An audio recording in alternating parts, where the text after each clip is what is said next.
One music producer weighing in on the decision at Hits FM to drop dancehall from its playlists in favor of an all reggae format.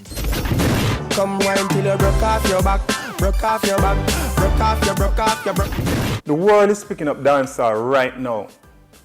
Like really, everywhere you go in America, Europe, England, every radio station is playing dancehall. And one of the main radio stations in Jamaica dropping dancehall, I still don't understand it. Some dancehall with lyrical content can censor, and I understand that. I would never come and say, no man, play everything.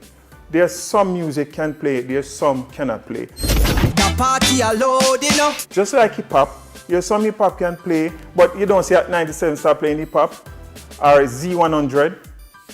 They censor what they're playing and what should be underground, and what should be mainstream. So when they say dancehall is not mainstream in Jamaica, that's what they're telling me. Which dancehall is mainstream elsewhere in the world.